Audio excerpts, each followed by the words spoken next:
BCB সভাপতি হয়েছেন তামিম ইকবাল। এবারই কি জাতীয় দলে ফিরবেন সাব্বির রহমান? পাকিস্তানের বিপক্ষে সুযোগ পেয়েও কাজে লাগাতে পারেনি আফিফ। টানা ব্যর্থ হয়ে বাদ পড়েছেন জাকের আলী এবং নুরুল হাসান সোহান মিডল অর্ডারে। তাই শেষ আস্থা হতে পারে সাব্বির রহমান। পাকিস্তানের বিপক্ষে পাবেন কি আরও একটা সুযোগ? সেই সম্ভাবনা নিয়ে বিস্তারিত জানবো রিপোর্টে।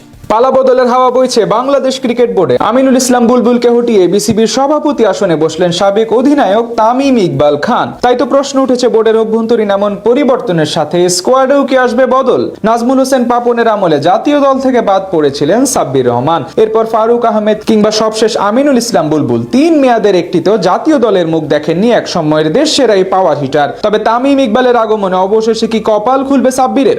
বাংলাদেশ ক্রিকেটে যাবৎকালে অন্যতম বড় প্রতিভার নাম সাব্বির রহমান। তার পাওয়ার হিটিং অ্যাবিলিটি এবং বড় শট খেলার সামর্থ্য অল্প দিনে নজর কাড়ে মানচিত্র ছাপিয়ে গোটা বিশ্বের। একবার তো তাকে বাংলাদেশের বিরাট কোহলি বলে আখ্যা দিয়েছিলেন অজি কিংবদন্তি স্পিনার নাথান লায়ন। একসময় টি-20 ওয়ানডে ফরম্যাটে দলের অপরিহার্য সদস্য ছিলেন সাব্বির।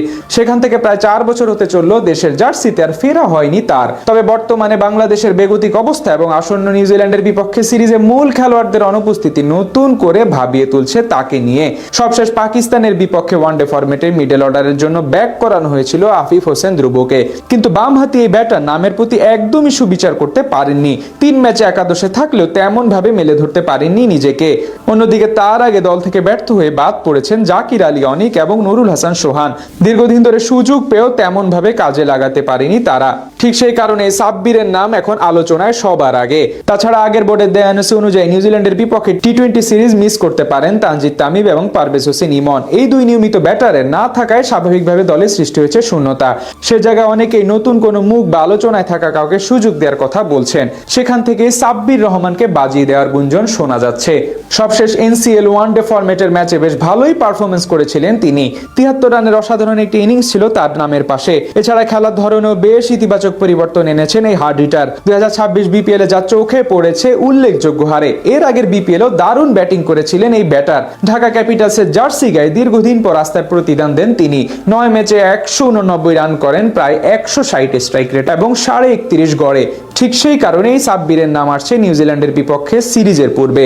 একে একে যেহেতু সবাইকে পরীক্ষা করে দেখা হয়েছে, সেখান থেকে আরো একবার সাব্বিরকে সুযোগ দেওয়ার পক্ষে অনেক ক্রিকেট বিশ্লেষকরা।